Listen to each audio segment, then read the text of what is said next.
Hello.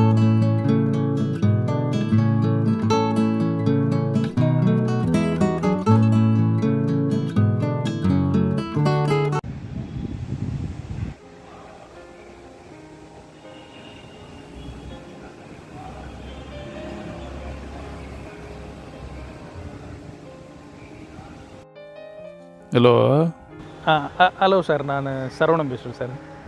சொல்லுப்பா. Sir ரொம்ப thanks. நேற்று நைட்டு நீங்கள் அந்த உதவி செஞ்சதுக்கு ரொம்ப நன்றி சார். அது சொல்கிறது தான் பண்ணேன். இப்போ எப்படி இருக்கிற? உடம்பு எப்படி இருக்கு ராஜா? இப்போ நல்லா இருக்கேன் சார். சரி கண்ணா, உடம்பை பார்த்துக்கோ சார். உங்ககிட்ட இன்னும் நிறைய விஷயம் கற்றுக்கணும் அப்படின்னு சொல்லிட்டு கொஞ்சம் நீங்கள் சொன்னீங்கன்னா இதாக இருக்கும். ஏன்னா எனக்கு வேறு யாரும் ரொம்ப இதை கைட் பண்ணுறதுக்கு இல்லை. கொஞ்சம் நீங்கள் பர்சனலாக எனக்கு அட்வைஸ் பண்ண சந்தோஷமாக இருக்கும் சார். என்கிட்ட இருந்தா எனக்கும் உனக்கு நிறைய சொல்லணுன்னு தான் ஆசை. ஏன்னா அது என்னுடைய கடமையும் கூட. இப்போ நேற்று நான் சொன்னதுலேருந்து நீ தெரிஞ்சுன்னு இருப்ப. நல்லா இருந்தேன் நான். அமோகமாக இருக்கும்போது திடீர்னு ஒரு காரணத்தினால எல்லா காசையும் இழக்க வேண்டிய ஒரு சூழ்நிலை வந்துடுச்சு. ஒரு பெரிய தோல்வி. அப்போ அந்த தோல்வி அப்படின்றத நம்ம எப்படி எடுத்துக்கணும் அப்படின்னா, அதை நமக்காக கொடுக்குற ஒரு விழிப்புணர்வு அப்படின்னு எடுத்துக்கணும். நம்ம அந்த தோல்வியே இல்லாமல் வாழ்க்கை போயிட்டு இருந்ததுன்னு வச்சாக்கா, அப்போ என்ன ஆகும்னா நம்ம அப்படியே ஒரு சுகம் கண்டுடுவோம். எந்த முன்னேற்றத்தை நோக்கியும் போக மாட்டோம், நகர மாட்டோம். அப்படியே நிம்மதியாக இருந்துடுவோம். கம்ஃபர்ட் ஜோன் அப்படின்னு சொல்லுவாங்கள்ல, அதில் இருந்துடுவோம். அடுத்தபடியாக இப்போ அந்த தோல்வி அப்படின்னும்போதே நம்ம ஏதோ ஒரு தப்பு செஞ்சதுனால தானே வருது. அதை நம்ம சரி அப்படின்னு அதை ஏற்றுக்கணும். ஏன்னா தப்பு பண்ணாதான் வாழ்க்கையில் வளர முடியும். தப்பே பண்ணாத ஆளுன்னு யாராவது இருக்க முடியுமா? யாரும் இருக்க முடியாது. எதுவாக இருந்தாலும் ஒன்றுத்துக்கு 4 வாட்டி முயற்சி செய்வாங்க. அந்த முயற்சியில் தோல்வி வரும், அதுக்கப்புறம் தான் வெற்றி உண்டு. அப்போ இது ரெண்டுத்தையும் மனசில் நல்லா ஏற்றுக்கும் சார். இப்போது நம்ம நேற்று நீங்கள் பேசும்போது சொன்னீங்க இன்டீரியர் ஒர்க் அப்படி நீங்கள் உள்ளுக்குள்ளே பார்க்கணும். நீங்கள் இப்போ நான் உங்களுக்கு என்ன தெரிஞ்சதுன்னு கேட்கும்போது நீங்கள் இல்லை அந்த இன்டீரியர் ஒர்க் நீங்கள் என்ன பார்க்க வைக்கிறேன், எனக்குள்ளே பார்க்க வைக்கிறேன். நீங்கள் கொஞ்சம் அதை பற்றி சொல்லுங்கள் சார். நான் சொன்னேன் இல்லையா, நீ உள்ளுக்குள்ளே பார்க்குறது உன்னை பார்க்க வைக்கிறேன் அப்படின்னு. சரி, நீ உள்ளுக்குள்ளே பார்க்கணுன்னா முதல்ல நீ எது கூட சம்மந்தப்படுத்திக்கணும், இல்லை நீ எதுக்குள்ளே ஒரு தொடர்பு ஏற்றிக்கணும் அப்படின்னு பார்த்தா உன்னுடைய உயிர். உன்னுடைய உயிர் அப்படின்னும்போது அந்த உயிர் எது வரைக்கும் இருக்கும்? உன்னுடைய இறப்பு வரைக்கும் தான் இருக்கும். அப்போ இந்த இறப்பு அப்படின்றத நல்லா தெரிஞ்சுக்கும். ஏன்னா இறப்புன்றது என்னப்பா, எப்போ வரும் தெரியாது. ஆனால் நம்ம என்ன நினச்சிட்டு இருக்கோம், அதெல்லாம் எப்பயோ வரும் அப்படின்ற மாதிரியே நம்ம வாழ்ந்துட்டுருக்கோம். ஆனால் அது யாருக்கும் சொல்லிட்டு வரதில்லை. அதாவது அந்த இறப்பு அப்படின்றது நம்ம இருக்கக்கூடிய நாட்கள் இருக்குல்ல, அது ரொம்ப குறுகிய நாட்கள் தான் இருக்குது அப்படின்னு புரிஞ்சுக்கும். இப்போ நீ வாழ்ந்துட்டுருக்கிற ஒரு வாழ்க்கை உனக்கு இன்னும் 1 வருஷம்தான்ப்பா இருக்குது அப்படின்னா நீ என்ன சொல்லுவ?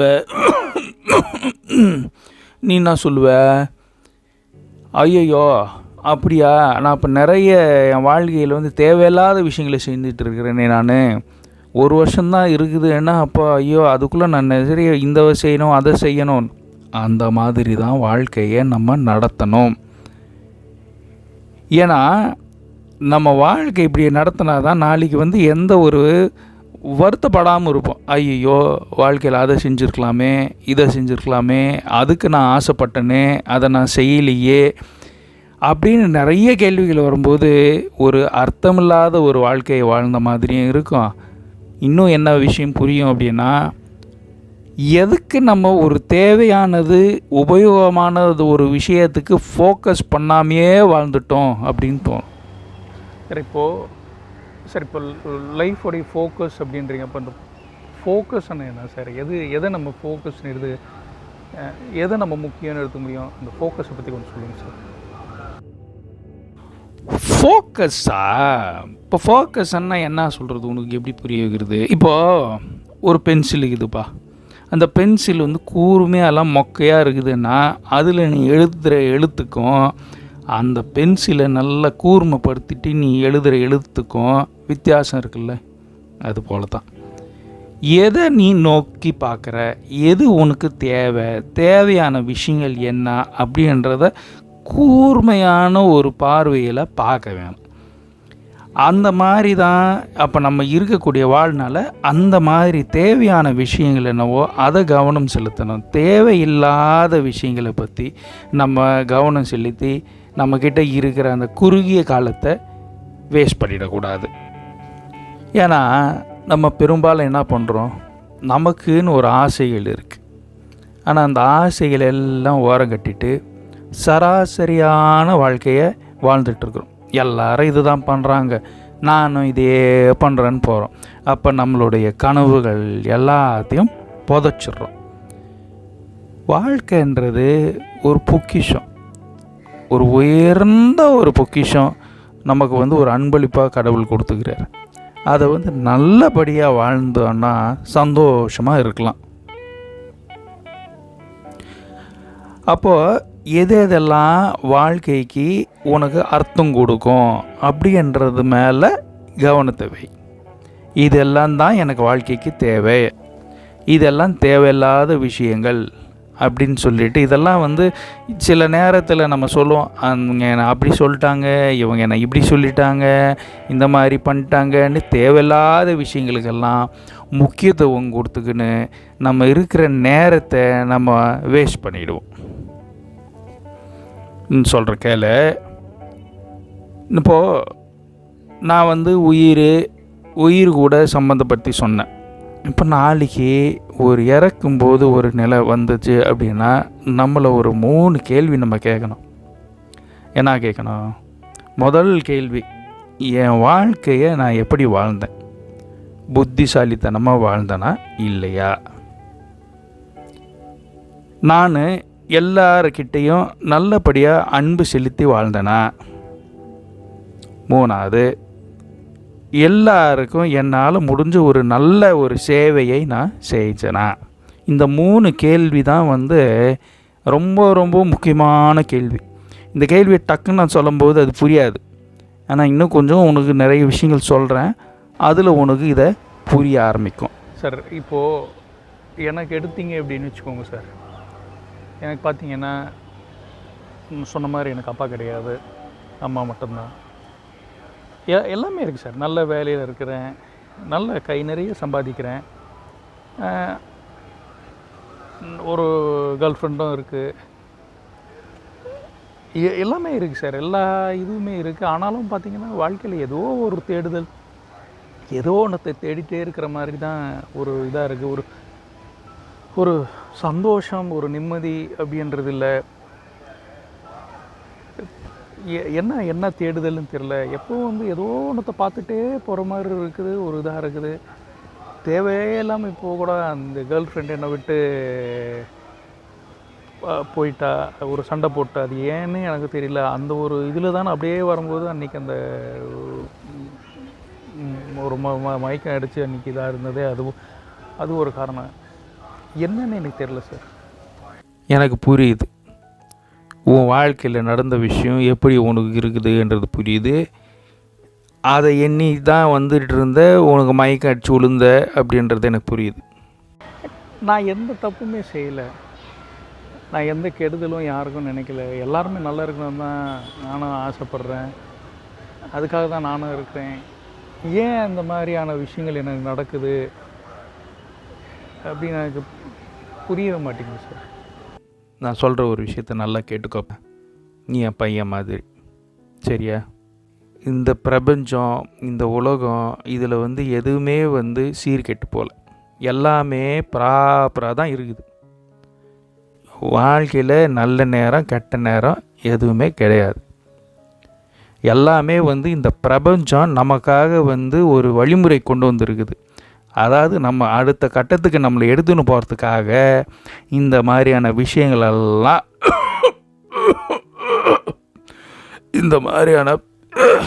இந்த மாதிரியான விஷயங்களெல்லாம் உண்டு பண்ணி வச்சுக்குது. இது எல்லாமே எதுக்கு அப்படின்னா நம்மளுடைய அடுத்த வளர்ச்சிக்கு தான். நீ எதுக்கு ராஜா பிறந்த? உன்னுடைய பங்கை இந்த உலகத்துக்கு நீ கொடுக்கணும். அதுக்காக தான் நீ பிறந்திருக்க. நீ ஒரு நல்ல வெற்றியாளராக நீ ஜொலிக்கணும். அப்போ நல்ல ஒரு வெற்றியாளராக நீ வரணும் அப்படின்னா முதல்ல நீ உன்னுடைய உள்ள ஒர்க்கு சொன்னபார், உன் இன்டீரியர் ஒர்க்கு அதை நீ சரிப்படுத்தணும். அப்போது முன்னாடி சொல்ல மாதிரி நீ ஃபஸ்ட்டு உனக்கு நீ யார் நீ புரிஞ்சுக்கோ. உனக்கு என்னென்னலாம் உனக்கு தடைகள் இருக்குது, உன் நம்பிக்கைகளில் எதெல்லாம் உனக்கு நம்பிக்கை இல்லாமல் இருக்கோ அது எல்லாத்தையும் சீர்படுத்து. தோல்வி வரும், தோல்விக்கு வரும்போது துவண்டு விடுவோம். என்ன பண்ணுவோம்? இதெல்லாம் நமக்கு செட்டே ஆகாதுடா, வாழ்க்கை இப்படி தான்டா போயிடுச்சிடா அப்படின்னு விட்டுடக்கூடாது. முடியும், என்னால் முடியும் அப்படின்ற நம்பிக்கையை நம்ம தான் கொண்டு வரணும். நம்ம என்ன பண்ணுவோம்? எல்லாம் என் விதி அப்படி தான், என் விதி இந்த மாதிரி இருக்குது, அதனால் என்னால் முடியாது அப்படின்னு விட்டுடாத. இல்லை, நான் முயற்சி செய்வேன், நான் இந்த மாதிரி ஒரு கெட்ட நம்பிக்கையில் இருக்க மாட்டேன், நீ மேலே எல்லாம் நல்லது தான் நடக்கும் நான் நம்புகிறேன் அப்படின்னு. அதே மாதிரி அடுத்தது என்ன பண்ணணும் அப்படின்றத இருக்கணும்.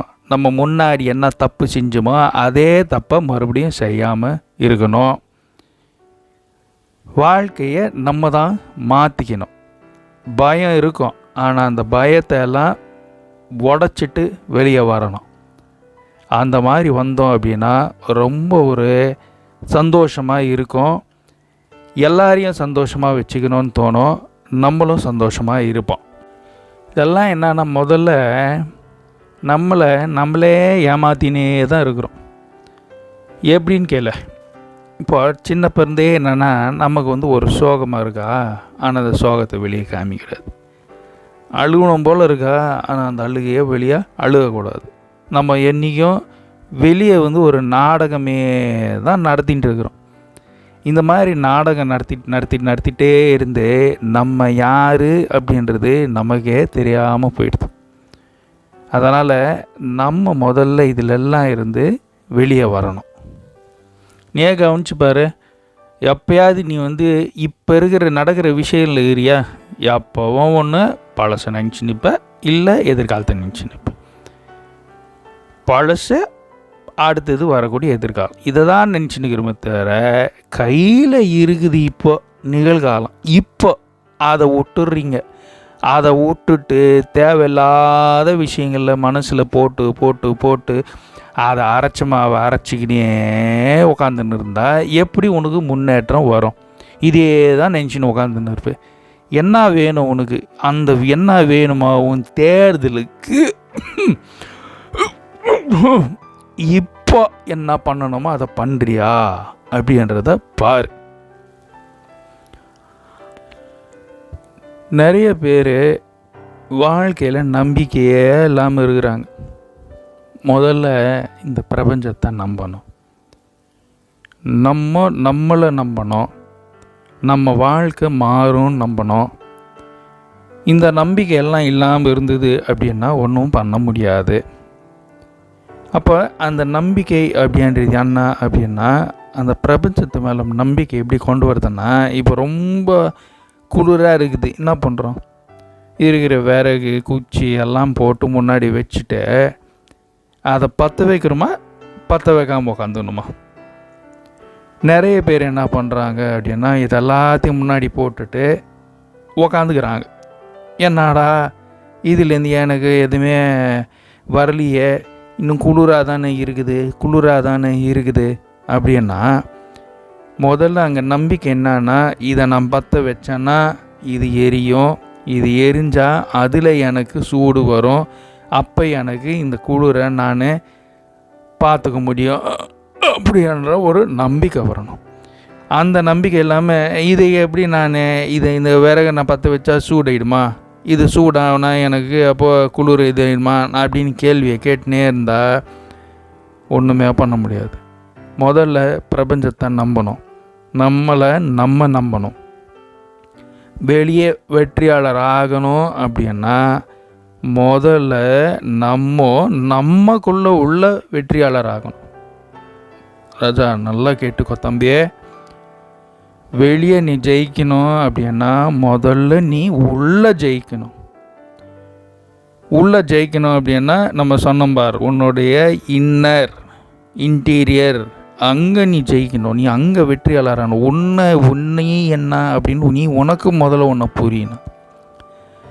உன்னுடைய ரெஸ்பான்சிபிலிட்டி எப்படி பண்ணுற, நீ ஒன்றை நல்லா உணர்ந்துட்டியா, உனக்கு இருக்கிற தடைகள் என்ன அப்படின்னு எல்லாம் தெரிஞ்சதுன்னா தான் நீ வெற்றியாளராக முடியும். நீ உள்ளுக்குள்ளே ஆகலை, உன் கையில் எதுவுமே இல்லைன்னு நினச்சேன்னா வெற்றியும் உன் கையில் கிடையாது. இப்போ நீ தோல்வி அடைஞ்சிட்ட அப்படின்னா இந்த தோல்விக்கு நீ 1000 காரணம் சொல்லலாம். அவன் அப்படி பண்ணிட்டான், என் நேரம் இப்படி பண்ணிடுச்சு, இவன் இதை செஞ்சதுனால எனக்கு தோல்வி ஆயிடுச்சு, எனக்கு குடும்பம் சரியில்லை, நான் வளர்ந்த விதம் சரியில்லை, எனக்கு குடும்பத்தில் செல்வாக்கு இல்லை, பணம் இல்லை, அதனால் நான் இப்படி இருக்கிறேன், எனக்கு சரியாக இங்கிலீஷில் பேச வரல, எனக்கு சரியாக இந்த மொழி தெரியல, எனக்கு மண்டைக்கு இது ஏற மாட்டேங்குது அப்படின்னு நீ 1000 காரணங்கள் வெளியெல்லாம் சொல்லிகிட்டே இருந்தேன்னா உனக்கு வெற்றி வராது. இது எல்லாத்துக்கும் காரணம் நான் தான் அப்படின்றத உணர்ந்துட்டு இதெல்லாம் என்னால் தான் ஆச்சு, அப்போ என்னால் இந்த விஷயம் நடந்தது அப்படின்னா என்னால் இதை எல்லாத்தையும் முறியடிக்கவும் முடியும். இப்போது ஒரு விஷயத்தை நான் பண்ணாதான் அதை என்னால் மாற்றி பண்ண முடியும். எல்லாமே வெளியே இருக்கிறவன் தான் பண்ணுவான் அப்படின்னா என் கையில் எந்த பிடிப்பே இல்லாமல் தானே இருக்குது. இப்போ எங்கள் லக்ஷ்மி கூட என்னை விட்டு போயிடுச்சு அப்படின்னா, இப்போ லக்ஷ்மி போயிடுச்சு அப்படின்னா லக்ஷ்மி மேலே நான் குறை சொல்லிக்கிட்டோ பழி போட்டுட்டோ இருந்தேன்னா அது ஏன் தப்பு. லக்ஷ்மி ஏன் போச்சு, என்னால் தான் போச்சு. நான் சரியாக பார்த்துக்கல, நான் சரியாக கவனிச்சிக்கல, நான் எப்படி என் கொடுக்க வேண்டிய அன்பை நான் சரியாக கொடுக்கல, என்னை விட்டு போயிட்டா. அப்போ தப்பு எங்கே இருக்குது, என்கிட்ட இருக்குது. இதே நான் நல்லா பார்த்துட்டு இருந்தேன், அவ்வளோ தூரம் எனக்கு நஷ்டம் ஆகும்போது என் கூட துணையாக இருந்த அந்த லக்ஷ்மிக்கு நான் மறுபடியும் ஒரு துணையாக இருந்திருந்தேன்னா கொடுக்க வேண்டிய அன்பு அந்த லக்ஷ்மி அண்ணா என்கிட்ட அந்த காசை கொடு இந்த காசை கொடுனா கேட்டா, அந்த ஒரு அன்பாக ஒரு 4 வார்த்தை பேச சொன்னால் கூட இருக்க சொன்னால் அதையே கொடுக்கறதுக்கு என்னால் முடியல. போயிட்டான்னா அவ தப்பா, கொடுக்க முடியாது, செய்ய முடியாது, ஏன் தப்பு. இதுதான் இந்த மாதிரி ஒவ்வொரு விஷயத்துக்கும் என்ன நான் பார்த்துக்கணும். இதோ நஷ்டம் ஆச்சு, ஏன் நஷ்டம் ஆச்சு, அவன் ஏமாற்றிட்டு போயிட்டான்ற நஷ்டம் ஆயிடுச்சா, நான் பார்த்து போட்ட காசில் நான் கவனத்தை செலுத்தலை, அதை ஒழுங்காக பண்ணியிருந்தா எனக்கு நஷ்டம் இருக்க போகிறதில்ல. இப்போ புரியுதில்ல, அப்படி தான். அப்போ முதல்ல நீ போய் கண்ணாடியை பார்த்து உன் எண்ணத்தை மாற்று. கண்ணாடியை பார்த்து சொல்லு, நான் மாறணும், நான் வாழ்க்கை மாறணும்னா நான் மாறணும், நான் மாறினேன் அப்படின்னா என் வாழ்க்கை மாறும் அப்படின்னு சொல்லு. என் வாழ்க்கை என் கையில் தான் இருக்குது, என் வெற்றி என் கையில் தான் இருக்குது. நான் என்ன ஆசைப்படுறேனோ, நான் என்ன அடையணும்னு நினைக்கிறேனோ அதை அடைஞ்சே தீருவேன். இதுக்கு இடையில் நேரம், காலம், வசதி, வாய்ப்பு இதெல்லாம் எதுவுமே கிடையாது. என்னால் முடியும், நான் செய்வேன் அப்படின்ற ஒரே ஒரு நம்பிக்கை மட்டும்தான் இருக்கணும். நம்பிக்கை மட்டும் இருந்தால் போதாதே, அதுக்காக நீ செயலும் படணும். சார், எனக்கு அப்பா கிடையாது, ஆனால் ஒரு அப்பாவுடைய ஒரு இடம், ஒரு அப்பா இல்லாத ஒரு இடம், அது எவ்வளோ ஒரு துன்பம் கொடுக்கக்கூடியதுன்றது எனக்கு ரொம்ப தெரியும். ஒரு கைடன்ஸ் அப்படின்னு சொல்லுவாங்க. ஒரு அப்பா இருந்தால் அது வந்து ஒரு மிகப்பெரிய ஒரு பலம். நம்ம போய் பேசுகிறதுக்கு அவங்க நமக்கு கொடுக்கக்கூடிய அறிவுரைகள், சொல்லுவாங்க இல்லையா, தாயிற் சிறந்த கோயிலும் இல்லை, தந்தை சொல் மிக்க மந்திரம் இல்லை அப்படி. அப்போ அந்த மாதிரி ஒரு அப்பா இடத்துலேருந்து எனக்கு சொல்ல யாருமே இல்லை. ஆனால் உங்ககிட்ட பேசும்போது எனக்கு என்னவோ ஒரு அப்பா கிட்ட பேசுகிற மாதிரி ஒரு சந்தோஷம், ஒரு ஆனந்தம். இல்லை, நான் அப்பான்னு கூப்பிடலாமா? அப்பா கூப்பிடு ராஜா, கூப்பிடு. அப்பான்னு கூப்பிடு, கூப்பிடு ராஜா. அப்பா, அது அந்த ஒரு வார்த்தைக்கு தான் சந்தோஷம்.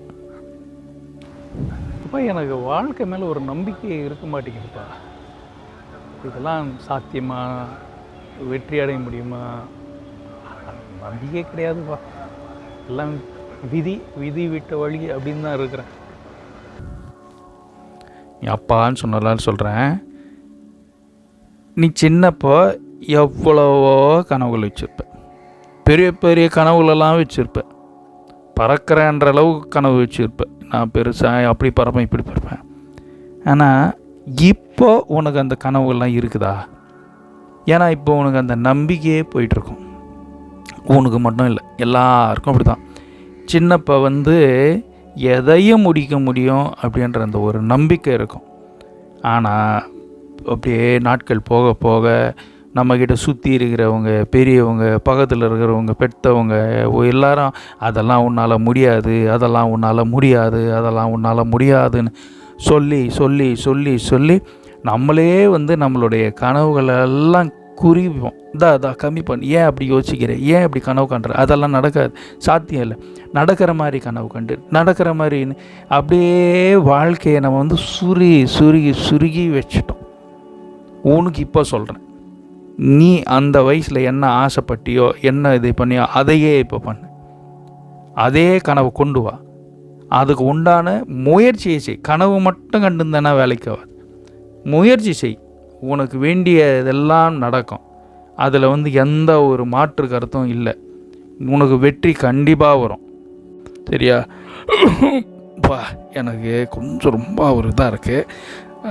நான் அப்புறம் உனக்கு கூப்பிட்டுமா? பார்த்துக்கோ Raja. I love you Raja, love you. உடம்பு பார்த்துக்கோங்கப்பா, வச்சுருப்பா.